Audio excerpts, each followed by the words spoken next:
On est en 2025, il y a des échéances électorales sur les 3 années qui viennent. Il faut espérer qu'il y ait quelque chose qui se passe à cet endroit-là, parce que se réinventer dans un contexte aussi compliqué, les idées ne coûtent rien, certes, mais à un moment donné, il va falloir quelques moyens quand même pour pouvoir agir, quoi.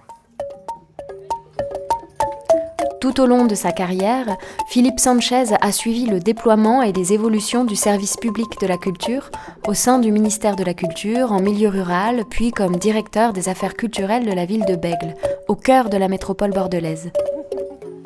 Depuis 2017, il est le directeur de l'IDAC, l'agence culturelle du département de la Gironde, et le trésorier adjoint du réseau national pour la culture dans les départements, CultureCo. Pour ce premier podcast de l'AFU, le magazine de la Agence culturelle Nouvelle-Aquitaine, il partage avec nous son regard sur le service public de la culture. Alors, culture et service public, de quoi parle-t-on ? Quelles sont les réalités, les difficultés et les possibles pour demain ? Un entretien réalisé par Claire Géhin dans les locaux de l'IDAC à Bègles.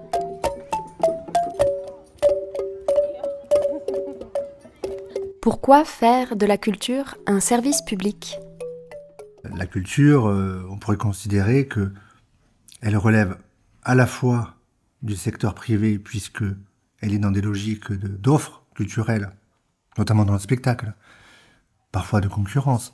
Et en même temps, elle relève du secteur public dans la finalité. Après, ce qui est intéressant de se dire, peut-être, c'est s'interroger sur c'est que le service de la culture, à quand il remonte, notamment quand on est dans un contexte, pas de guerre, mais de grosses tensions. On le voit au niveau international avec les États-Unis, l'Ukraine, la Russie, etc.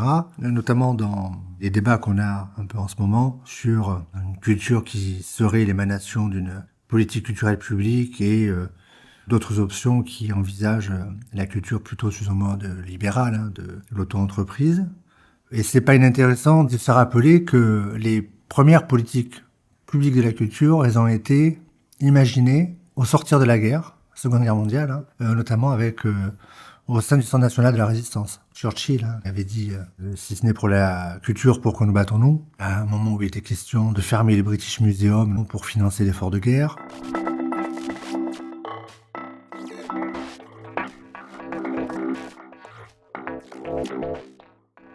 La question de la culture, elle renvoie à nos valeurs, à notre identité, à la façon dont on conçoit une société ensemble. Et parfois, les contextes de guerre, et c'était le cas sur la Seconde Guerre mondiale, ont marqué que la culture était un sujet majeur. Donc c'est important de se rappeler l'origine de l'enjeu culturel comme étant intimement lié à un projet de politique démocratique, républicain, et donc rattache de fait la question de la culture au service public.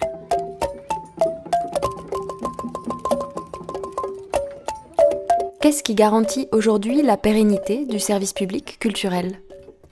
Les politiques culturelles sont, jusqu'à ce jour, je suis un peu prudent dans mes termes, mais parce que les temps changent, mais sont le fait de politiques volontaristes et donc de compétences qui sont assumées. Et d'ailleurs, l'ensemble des projets culturels qui ont pu être portés depuis une quarantaine d'années, finalement, ont été accompagnés grâce à la sédimentation progressive d'un ensemble d'acteurs, État, région, département, communes, intercommunalités, autres, qui fait que un service culturel, une salle de spectacle, un festival émarge à différents endroits de ces politiques territoriales, et que quelque part, c'est ce qui garantit aussi le fait d'arriver à porter un projet culturel indépendamment des clivages politiques et des rythmes électoraux. Et d'ailleurs, c'est plutôt une bonne chose à l'absolu. Le fait que ce soit un ensemble d'acteurs qui consolident un projet culturel. Ça a aussi une vertu, cette affaire, c'est que finalement, la question de la coopération dont on parle beaucoup, sans trop savoir ce que c'est, finalement, dans la pratique, se coopérer, ça veut dire quoi ? Coopérer, c'est abandonner le pouvoir pour faire avec un autre. Or, la plupart des politiques publiques sont plutôt des politiques silos, c'est-à-dire qu'on est compétent pour tel ou tel champ d'action ou tel autre.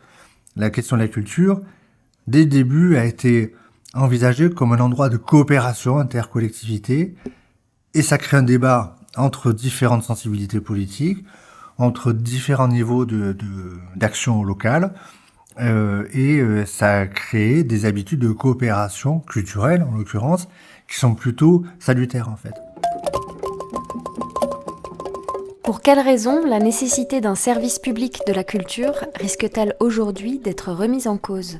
Quand on est sur des périodes de crispation budgétaire, on remet assez facilement la question de la culture en jeu, alors même que d'un point de vue monétaire, elle pèse assez peu, et que ça réglerait rien des crises que l'on traverse, mais ça sert soit des propos idéologiques, qui masquent mal leur nom, soit un complexe qui perdure vis-à-vis de la question de la culture. Et la culture comme étant quelque chose dont on s'excuse, entre guillemets, quand on est élu, on s'excuse presque de le faire, parce que on oppose vite. Est-ce que je fais un spectacle ou est-ce que je répare l'école primaire ? Est-ce que je fais un atelier pratique amateur ou est-ce que il faut verser du RSA ? On est soumis à tellement d'urgences réglementaires que la question de la culture, comme enjeu, peut être vite mise en défaut.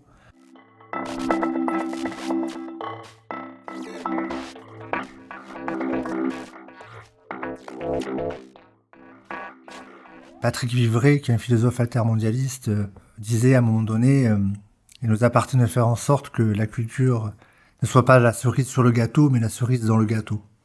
C'est-à-dire qu'elle fasse vraiment partie intégrante de toute action publique. À l'échelle départementale, faut-il lier davantage la compétence sociale et la compétence culturelle ? C'est déjà fait, plus ou moins.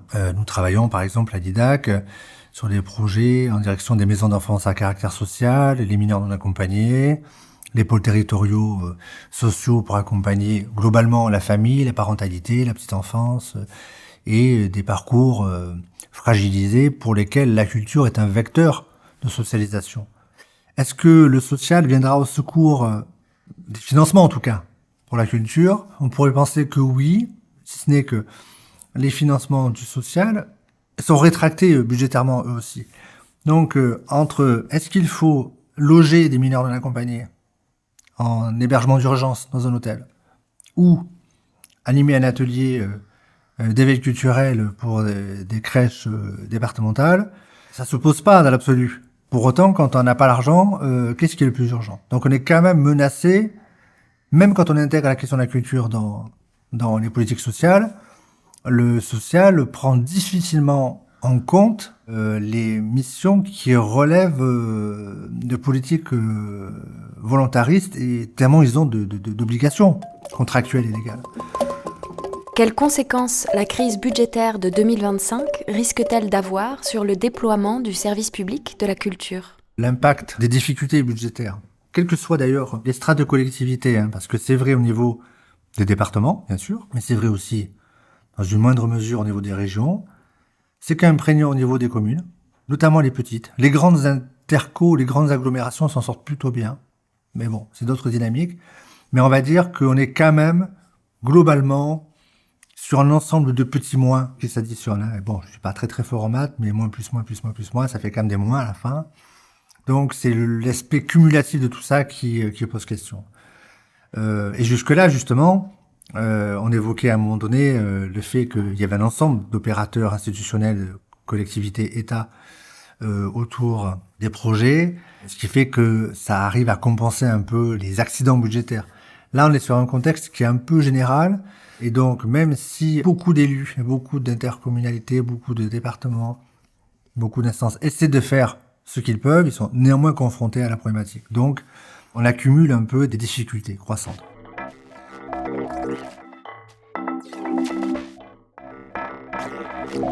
D'abord, ça impacte qui ? Les compagnies les plus fragiles, évidemment. Ça a un impact sur le nombre de cachets, donc sur les droits à l'intermittence, donc sur la structuration des compagnies au niveau soit des comédiens, des metteurs en scène, mais aussi des postes d'administration. Ça a un impact sur les structures, sur des baisses de subventions et avec une inflation quand même des coûts de production ou des coûts de gestion des structures. C'est compliqué. Si on se rappelle que Vincent Guillon, le directeur de l'Observatoire de la politique culturelle à Grenoble, avait fait une étude qu'il avait rendue publique à Avignon en 2023. Ils avaient fait une analyse des dépenses budgétaires de l'ensemble des collectivités, pas de l'État, hein, l'ensemble des collectivités sur les 10 dernières années. Et on se rendait compte que y avait globalement une stabilité des finances. Si ce n'est qu'entre 2014 et 2024, l'inflation a pris 12%. Et ces dernières années, ça s'accélère encore. Donc on a un effet ciseau, à la fois d'un effet de l'inflation et d'une baisse des financements publics. Ça se traduit par une diminution du nombre de projets, évidemment, quoi. Et une précarité d'emploi qu'on vivra certainement beaucoup plus fortement en 2026.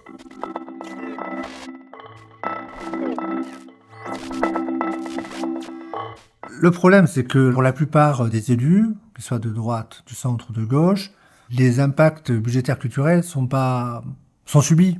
On est un peu tous dans le même bateau. On est en 2025, il y a des échéances électorales sur les 3 années qui viennent. Il faut espérer qu'il y ait quelque chose qui se passe à cet endroit-là, parce que se réinventer dans un contexte aussi compliqué, les idées ne coûtent rien, certes, mais à un moment donné, il va falloir quelques moyens quand même pour pouvoir agir, quoi. Que se passe-t-il si on lie fonds privés et services publics de la culture ?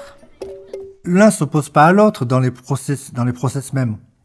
Faut se rappeler que l'Arena de Bordeaux Métropole vient de faire, je crois, sur ses chiffres 556 000 entrées, ce qui en fait le 2e Arena de France en termes de fréquentation. Et pourtant, on n'a pas des billets à 6 €, quoi. Donc, ça marche plutôt bien, j'ai envie de dire. Donc, il y a quand même une capacité pour les gens à fréquenter des lieux qui sont gérés intégralement par des boîtes de production, des grands groupes relevant du privé, et pourquoi pas d'ailleurs. Quand il y a une économie de la culture, on aurait tort de s'en priver. Pour autant, l'Arena ne fait pas une politique publique de la culture.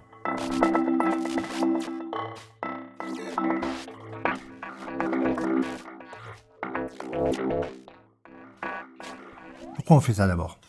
Alors on pourrait dire que c'est pour améliorer la qualité de vie des gens, pour être content, pour se sentir mieux. Oui, bien sûr, tant qu'à faire, si on passe des bons moments, c'est bien, mais c'est un peu l'alibi un peu commode. On pourrait dire que oui, ça participe aussi de l'économie locale. Il est vrai qu'un euro injecté dans une action culturelle génère, on le voit à l'IDAC, hein, les flux financiers publics que nous portons alimentent pour partie des boîtes relevant du champ privé, des prestations, donc ça fait marcher de l'économie. Et c'est très très vrai sur des festivals, notamment. La culture fait l'effort toujours de chercher des économies dans le champ privé, d'avoir des logiques de billetterie, ce qui n'est pas le cas de toutes les politiques publiques d'ailleurs, hein, loin de là. La culture a jamais été fondamentalement riche, donc on a toujours cherché des leviers, y compris dans le secteur privé. Mais si on mène une politique publique, c'est parce que c'est très politique cette affaire-là. On pense que c'est constitutif du droit des personnes à accéder à la culture, ou les droits culturels, peut-être qu'ils ont inscrit d'ailleurs dans notre corps législatif, comme relevant de nos droits fondamentaux. Et ça veut dire que on considère que c'est quelque chose qui permet d'accéder à la citoyenneté. C'est pour ça qu'on fait des politiques publiques. Tant mieux, hein, si en plus on apprend des choses.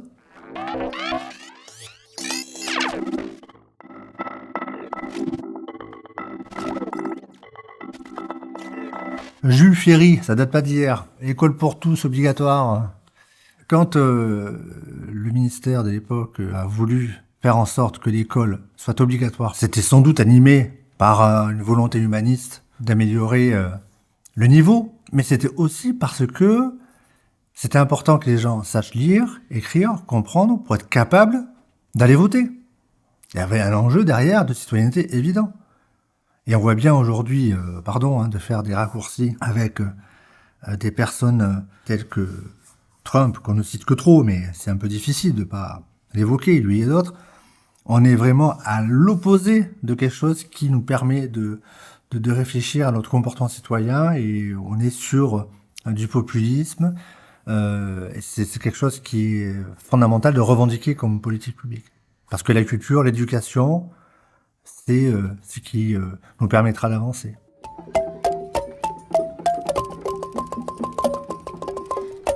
Quel regard portez-vous sur la réinvention du secteur culturel autour d'un plus petit nombre d'acteurs et d'actrices ? Il y a un nombre important d'acteurs culturels en France. Il n'y a pas de crise de la culture au sens de la représentation, ou de l'offre de musées, ou de projets artistiques. La période qu'on traverse maintenant, par contre, vu qu'elle impacte des budgets de fonctionnement, de structure, avec les charges de fluide, etc., on a quand même, on n'a plus le bas de laine, quoi. On est dans le bas de laine, on va dire. Donc sur des petites équipes ou des petits projets, il va y avoir de la casse sociale. Faut pas se raconter d'histoire, on va pas pouvoir se réinventer là-dessus. Le paradoxe, c'est que nous, pour le département, tous les départements, c'est pas une bonne nouvelle, parce que ce qu'on peut pas donner à des gens pour pérenniser ou maintenir une activité d'emploi dans le secteur culturel, ce à quoi l'IDAC participe pleinement, on va le retrouver dans 1 an ou 2 ans, en fin de droit d'intermittence ou des aides cédiques, au RSA, ce qui fait que là, on sera obligé de le payer quand même au final. Donc c'est pas une bonne nouvelle pour nous, parce que ça va alourdir encore une problématique sur lesquelles nous avons des problématiques de financement. C'est des minima sociaux. On a des équipes et des artistes qui ont aujourd'hui une mixité d'emploi. Ils perdent de l'intermittence, mais ils ont un travail alimentaire. On le voit de plus en plus. Ce qui fait qu'ils gardent quand même une activité d'artistes, mais ont besoin de payer des factures à la fin du mois, ont une activité partielle sur quelque chose qui est plus pérenne. Et puis, les équipes les plus costauds dans les réseaux institués, on pourrait dire, accompagnés par l'État, les régions, les départements, qui vont arriver à peu près à passer le cap. Voilà, en gros. Mais on parlait de la question du mieux produire, mieux diffuser il y a quelque temps. C'était peut-être faire le constat qu'il y avait aussi beaucoup d'équipes artistiques et que la question de la qualité ou des trajectoires professionnelles n'était pas forcément au rendez-vous. Bon, sans dire que c'est bien ou mal, il va y avoir un resserrement du nombre d'équipes au plateau, ça c'est sûr.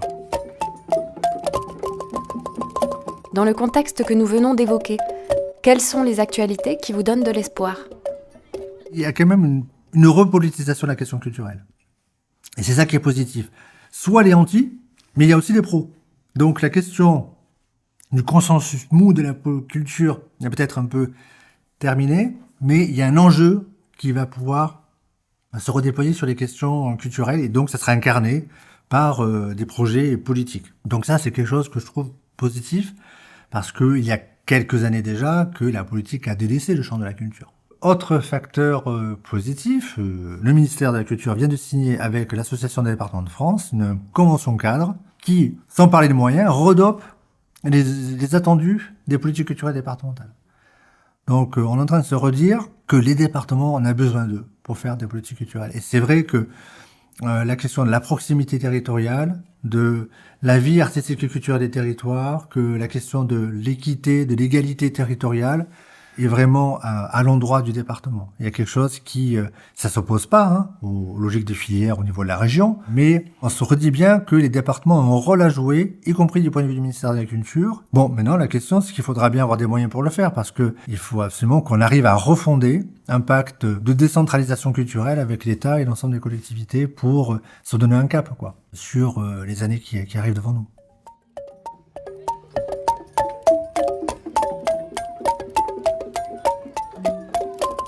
Cet épisode, Réinventer le service public de la culture, fait écho au témoignage de Cédric Hardy, délégué général de Cultureco, et Caroline Sazera-Richard, membre du Conseil national du Syndéac et directrice des productions de la Compagnie de Louise.